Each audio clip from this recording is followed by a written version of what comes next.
The last call came through the tower phone while the afternoon still looked safe, the kind of late-season day that tricks people into thinking the mountains are gentle. The light was clean, the wind was steady, and the haze layer was thin enough that I could see ridge after ridge laid out like folded paper. It was 2017, high over Wyoming's Bighorn National Forest, and I was alone in a glass cab bolted to a steel frame, doing the same slow work I'd done all summer. I watched two hikers step off the marked trail and disappear into dark timber, and I wrote down the exact minute because that's what a lookout does when something shifts from normal to maybe trouble. At the time, I was 34. I worked as a fire lookout on a seasonal contract that always felt like it might be my last, not because I was bad at it, but because this job is held together by budgets and luck. People called me Eli because it was short, clear, and hard to confuse over a scratchy radio. I took the posting because I needed steady pay, and because being alone didn't bother me the way it bothered other guys. I liked the straightforwardness of the work, the routine, the way the day was measured in wind direction, cloud build, and the long, slow sweep of binoculars across country that did not care who I was.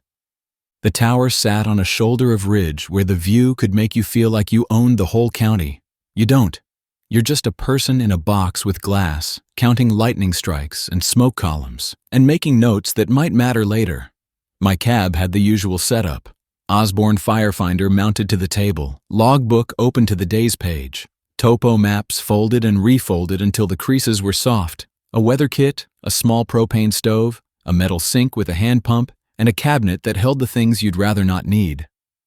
There was a radio base station tied into the Forest Service repeaters, a backup handheld, and a tower phone that ran down the stairs and out into the world on a line that hated weather and loved to fail at the worst times. That afternoon started clean. Light wind from the southwest, long visibility, a few small clouds building far off over the higher peaks like they were practicing. I took a weather observation, noted temperature and relative humidity, and made my scan in the rhythm I'd learned from older lookouts. You start close, then you push your eyes out farther, and you don't let yourself be lazy. The land can hide smoke if you let it. The land can also hide people. By 2:40 p.m., I saw two hikers on the North Face Trail, a man and a woman moving steady with the measured gait of people who plan to be out for a while. They had packs, trekking poles, and that matching pace you see in couples who hike together a lot. They stopped at a signed junction, argued with hands for a moment, then did something that always makes my stomach tighten even when I pretend it doesn't. They went off trail into the timber, stepping over the log barrier like it was decorative, and the forest swallowed them fast. That happens more than you'd think. People see a meadow on a map and decide the line between them, and it is just a suggestion. People think shortcut means faster, and they forget it can also mean lost. From the cab, all I could see was their last bit of movement as they slipped between trunks and into the dark, where the ground is uneven and the landmarks repeat until your brain starts lying to you. I keyed the mic and called dispatch on the primary frequency. Tower 6 to Sheridan Dispatch. I've got two hikers stepping off the marked trail near the North Fork Junction. Can you check if they're on a permit or try to raise them if they registered? Static came back, a thin hiss, then nothing. I waited a beat and tried again, same words, same calm voice, because if you sound nervous, people stop listening. Again, nothing but the empty channel. The landline worked half the time. The radio worked most of the time. When it didn't, you wrote it down and you kept doing your job, because up here, you can't afford to spiral every time a system hiccups. I made a note in the logbook. 2:40 p.m., two hikers, one male, one female, left marked trail at North Fork Junction, entered timber north-northeast. Then I went back to scanning, because a lookout's first job is still fire. 10 minutes later, I saw movement lower down, not the hikers. A single figure kept close to cover near the closed service road, too close for comfort, moving like he knew where the breaks in the brush were. I lifted my binoculars and followed him until he disappeared behind a cut in the ridge where the slope drops and the trees thicken.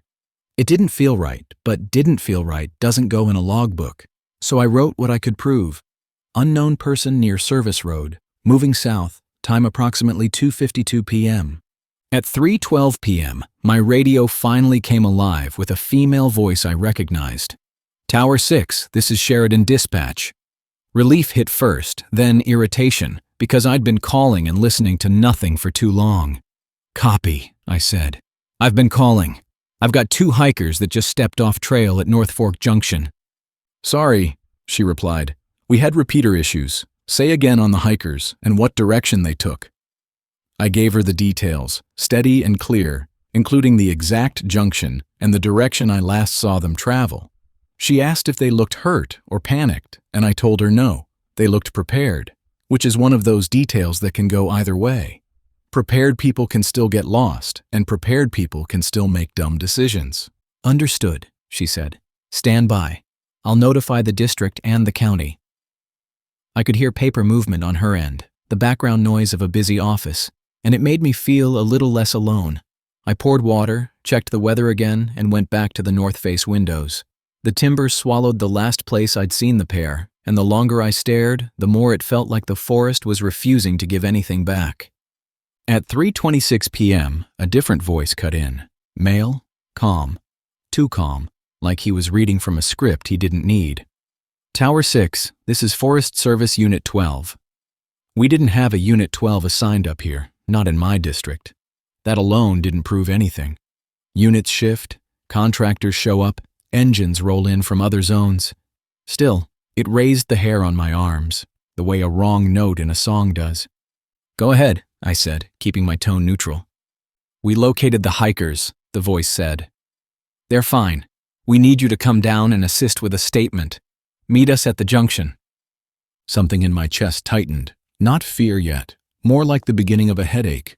If hikers are found and fine, you don't drag a lookout off a tower to take a statement. You take it yourself, or you handle it by phone, or you leave it for later. You don't pull the only eyes in the sky off the sky. "Give me your badge number," I said. There was a pause, just long enough to be wrong, like he hadn't expected to be challenged. "Badge number isn't necessary," he replied. "Just come down, now." "Name," I said, "or have dispatch confirm you." Silence again, and then the same voice returned, softer, like it had moved closer, even though it couldn't have. "Eli, don't make this hard.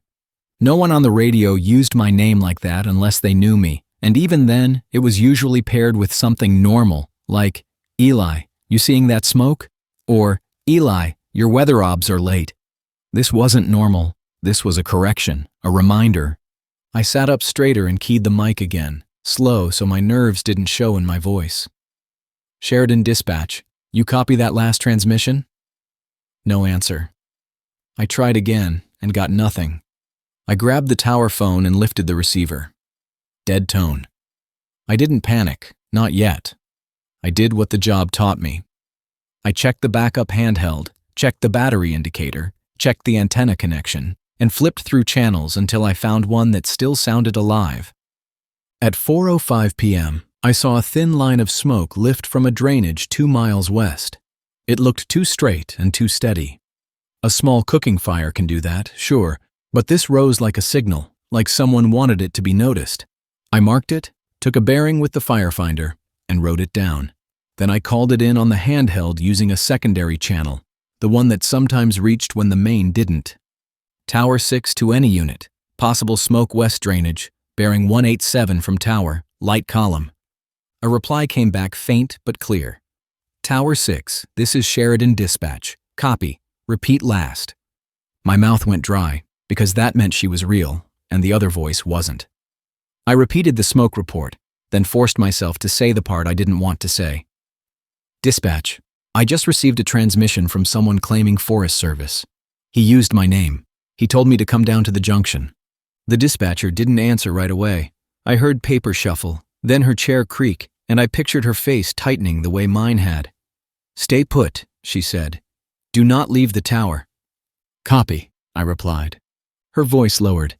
"Eli, we have a report of 2 missing hikers. Same junction you described. They are not confirmed found. A county deputy is headed up the closed service road to coordinate with you. Do you have eyes on the road?" "I do," I said. "Keep them," she told me. "Lock up. If anyone tries to contact you, do not go down. Do you understand?" "I understand," I said, and the words tasted like metal. I looked at the trapdoor in the floor, the one that led to the ladder and the stairs. The tower had a hatch with a latch that was more symbolic than secure. and a thin door at the top of the stairs that you could kick hard enough if you really meant it. It wasn't a bunker. It was better than nothing. I shut the hatch, slid the latch, and set a chair against it because it bought time. Then I checked the cabinet where we kept the bear spray, the flare gun, and the fire extinguisher, and I laid them out where I could reach them without thinking. Outside, the smoke column kept rising, steady as a flag. The wind should have bent it more than it did, and that bothered me. Around 5:10 p.m., I saw a county vehicle partway up the closed road, bouncing slow, picking its way around washouts and ruts. Even at distance, I recognized the shape of the light bar. I called dispatch and told her I had visual. She said, "Copy. His name is Deputy Aaron Pike. He's alone. He's not supposed to be alone, but he insisted." I didn't like that. Alone means no second set of eyes. Alone means no one to watch your back when you're looking at the ground. Alone means you can be wrong once. At 5:22 p.m., my handheld crackled again, and that same calm male voice slid into the channel like it owned it. "Tower 6, it said. "You're watching him, right?" I didn't answer. I didn't even breathe for a second, because it felt like he could hear that too. "Deputy's coming up to save the day," the voice continued. "He won't make it to you." My hands tightened around the radio hard enough that my knuckles hurt. I forced them to loosen because tension makes mistakes. "Dispatch," I said into the mic. "I'm getting him again. He's on my frequency." "Do not engage," dispatch said immediately. "Keep the line open with me." My tower base station had a constant carrier tone when it was keyed. I keyed it and left it open, an old trick that turns your radio into a steady open channel. If the voice tried to talk, he'd have to push through, and dispatch would hear it too. The only problem is that tricks work best on people who don't plan for them. At 5:41 p.m., the deputy's vehicle stopped at the gate area where the service road narrows and the trees crowd close. He got out, walked to the chain that had been looped and locked all summer, and crouched near something on the ground. Even through binoculars, I could tell his posture changed fast. He backed up as if he'd been surprised by what he saw, and he spoke into his shoulder mic with a sharpness that wasn't there before. I watched him move to the rear of his vehicle and pull out a long case. He opened it and took out a rifle. Then he looked up toward my tower like he could feel my eyes on him, and for a second, I had the stupid thought that maybe I could help just by watching, like my attention itself was a kind of protection. A man stepped out of the brush behind the deputy. He didn't rush. He didn't move like someone spooked. He walked like he belonged there, like the road and the trees were his, and the deputy was the visitor. I lost them behind a stand of timber, found them again through a gap, and saw the deputy turn. The man raised his arm, and the deputy went down hard, like someone cut his strings. The rifle skidded into the dust and stopped at an angle that looked wrong and final. My throat clenched, but I didn't scream. Screaming doesn't change distance. I pressed the transmit button. "Dispatch," I said. "He's down. Deputy's down. One subject on road, appears armed." Dispatch answered instantly. "Eli, repeat, is Deputy Pike moving?" "I can't tell," I said. "The subject is standing over him." "Units are rolling," she told me. "Stay locked. You are not going down there. Do you understand?" "I understand," I said again, and I hated myself for it, because the part of me that was still human wanted to run down the stairs and do something with my hands, like hands could fix what guns do from behind. The armed man bent, picked up something, and walked to the deputy's vehicle. He opened the driver's door, leaned in, then came out holding the deputy's radio. He looked up at the tower. Even from that range, I knew he was smiling. Not because I saw teeth, but because he held still like he wanted to be seen. Then he keyed the deputy's radio and spoke. I couldn't hear his words, but I watched his mouth move in calm, measured shapes, as if he was practicing a tone he'd used many times. Then he started up the stairs to my tower. Fire lookout stairs aren't wide. They're steep and exposed. A person climbing them has nowhere to hide. That should have helped me. It didn't. It made the approach feel inevitable, like watching a slow machine move toward you in a straight line. I backed away from the windows, kept my eyes on the hatch, and ran through what I had like it was inventory. Flare gun, bear spray, Pulaski, fire extinguisher, a utility knife that was good for opening food, not defending a life, a safety harness and a line meant for maintenance. None of it felt like enough, because none of it was designed for a man who climbed stairs as if he had all night. He reached the landing and didn't yank on the door. He knocked once, firm, like he expected me to be polite.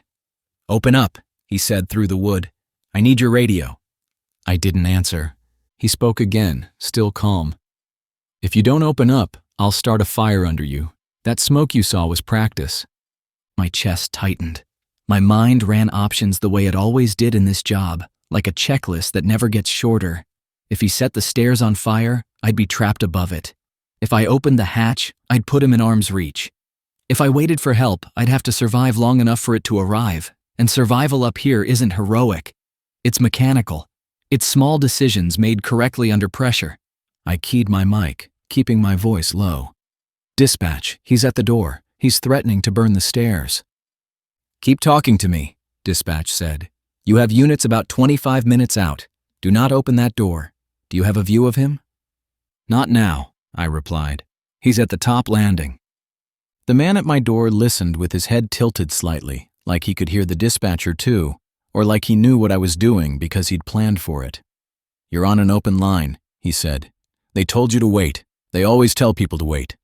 He rapped the door again, harder. The wood shook, and the chair I'd wedged against the hatch shifted a fraction. I moved to the cabinet and grabbed the small metal box where we kept spare batteries and the backup handheld. Behind it, tucked in the corner, was the can of gasoline for the generator, sealed and dated with a marker. I hated the idea that he might get it. I hated that my mind even went there, because it meant I believed him. He tried the handle. It held. He didn't get angry, which was the worst part. Angry people make mistakes. Calm people execute. "Eli," he said, "I'm not here to talk. I'm here because you watched the wrong ridge." My throat worked once before sound came out. "Why are those hikers missing?" He laughed one quiet breath, like amusement without joy. "You don't need to know," he replied. "Open the hatch." I picked up the flare gun, but I didn't point it at the door. I aimed it at the corner of the ceiling above the hatch. If he got in, I could fire upward, fill the cab with smoke and burning flare residue, ruin the tower, and maybe buy seconds in confusion. It was a terrible plan. It was the only plan that didn't require me to open the door. He stepped away from the door, his boots scuffed on the decking outside. Then his voice came from the side window, so close it sounded like it was in the room. "Look down," he said. I didn't. "Look down and I'll tell you where the woman is," he continued. "I'll tell you what she's wearing. You'll know I'm not guessing." My mouth went dry. I kept the flare gun steady, and I forced my eyes to stay on the hatch and not drift toward the glass. The instinct to look is powerful. He knew that. He was using it like a lever. He lowered his voice. "She's cold. She's tied. She's alive. For now, you want her found, you open up." "Dispatch," I said. "He's talking about the missing hikers. He says he has the woman." Dispatch's voice tightened. "Eli, do not open that door. Keep him there. Keep him talking. What's he saying exactly?" Before I could answer, the man moved again. I heard him step onto the stairs, then stop. "I can wait," he said. "I've waited before." Then he did something I didn't expect. He went back down. I rushed to the window and watched him descend with the same steady patience. He crossed to the base of the tower and walked to the support posts where the steel meets the ground. He pulled out a small container, uncapped it, and poured a line along the base with careful deliberation. Even from above, I could tell what it was by the way it moved, dark and thin and wrong against dirt. Gasoline. He looked up and spoke loud enough for me to hear without the door between us. "Last chance," he said. I grabbed the tower phone again out of habit. Dead. I grabbed the mic. "Dispatch, he's pouring fuel at the base. He's laying a line around the supports." "Units are 10 minutes out," she said. "Eli, listen to me. If he ignites it, you go out the east window. Use your harness." We had a safety harness and a line for maintenance, a system meant for leaning out to wash windows or to check bolts, not to drop off a burning tower. "Copy," I said, because arguing wastes time, and she was trying to keep me alive. The man struck a lighter. I saw the small flicker even in daylight, and my stomach turned cold. I realized very clearly that he wasn't bluffing and he wasn't improvising. He'd rehearsed this. The smoke earlier wasn't a campfire, it was a test. I had one move left that didn't put him inside the cab. I opened the cabinet, yanked out the fire extinguisher, and pulled the pin so hard it cut into my thumb. I cracked the hatch just enough to aim downward through the seam. The chair jammed the door, giving me a thin gap. The man saw it instantly and stepped back, not surprised, just adjusting. I squeezed the handle and sent white foam down in a hard stream. It hit the base of the stairs and splattered across the fuel line, soaking it, breaking it, turning it into a wet mess that wouldn't light clean. He jumped aside and said something I didn't catch, more annoyed than scared. I kept spraying until the can sputtered empty, then slammed the hatch shut again and shoved the chair back into place. My heart was hammering so hard I could feel it in my teeth, but my hands still worked, and that mattered more than courage. For a second, nothing moved. Then a shot cracked and the door shuddered as wood splintered inward. The chair jumped. The latch held, but the message landed clean. He could shoot his way in if he wanted. He was choosing not to waste rounds. He was choosing his moment.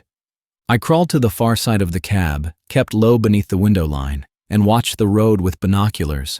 Headlights cut through the trees below, two vehicles coming fast, bouncing hard, not caring what the road did to them. The sound reached me a moment later, engines straining, tires grabbing. The man at the base heard them too. He stepped back from the tower supports, looked down the stairs, and didn't run. He walked, calm, like he'd planned the exit and accepted the timing. Deputy Pike's body lay near the gate. He didn't move. A sheriff's unit skidded to a stop. Two deputies got out with weapons up, moving sharp and controlled. "Show your hands!" one shouted. The man didn't raise his hands. He stepped behind the deputy's vehicle, grabbed the rifle that had skidded earlier, and fired twice toward the road. Dirt jumped near the deputy's boots, and they dropped behind their doors. The man turned and moved into the timber, using trunks and slope like he'd grown up inside them. One deputy tried to pursue, taking 2 steps into the brush before a third shot cracked and he fell back hard, scrambling behind cover. The second deputy dragged him behind the cruiser, yelled into his radio, and the scene turned into what scenes always turn into when people with guns meet a forest at night. Confusion, angles, shadows, commands that don't carry as far as you want them to. I stayed at the window, mic in hand, feeding dispatch what I could see in short, factual sentences. Direction, distance, what I could tell about movement. I didn't add opinions because opinions don't help a perimeter. Within minutes, more lights arrived. Search and rescue rigs, state troopers, Forest Service law enforcement. The timber filled with people and flashlights and voices that sounded brave until they hit the tree line and got swallowed. They didn't catch him in the dark right away. Not that night in the way people like to believe, where the bad thing ends clean and the good guys walk out together. They did what law enforcement does when the terrain wins. They set containment. They tracked. They waited for daylight. They tried to keep a wounded deputy alive, and they kept talking to me to make sure I stayed inside my box and didn't do something desperate. They found the hikers before midnight, but not the way that first voice promised. They found the man first, face down in a shallow creek a few hundred yards off the road, bleeding high in the shoulder from a round that had finally found him in the dark. He wasn't dead. He was breathing in wet, angry pulls, trying to crawl like he still had somewhere to go. A deputy cuffed him and rolled him onto his side, and when they brought him out on a stretcher, his eyes found my tower and held it like a bookmark. He didn't look angry. He looked like he was counting, like he wanted to memorize the shape of the place, or the idea of me inside it, as if it mattered for later. They found the male hiker under a rough tarp of branches not far from the off-trail junction. He was dead. Nobody described the details to me, and I didn't ask because there are some facts you don't need in your head if you're going to keep living with the rest. They found the woman alive farther down slope near a tree line where the timber breaks into scrub and rock. She was tied with cord that had cut into her wrists. She was shaking so hard her teeth clicked, and she kept repeating the same sentence through sobs, as if it was the only thing her mind could hold. "He kept asking about the tower," she said. "He kept asking who was on shift." A day later, the sheriff told me the man's name was Russell Vane. He'd worked as a seasonal laborer on a different district years earlier, the kind of job where you learn the layout without ever being trusted. He'd stolen radios, maps, gate keys. He'd learned how to sound official on a channel, how to say the right words, how to slip a call sign into a conversation like it belonged there. He'd learned that people obey confident voices, especially when those voices wear the right vocabulary. He'd taken hikers because hikers didn't have local families raising alarms right away, and because trailheads provide cars, gear, and money in one convenient place. 3 missing persons reports across 2 summers matched his movements. 2 deaths were now confirmed. 1 person still hadn't been found, and that part stayed on paper as missing, like the forest can file someone away and be done with it. Deputy Pike died before sunrise.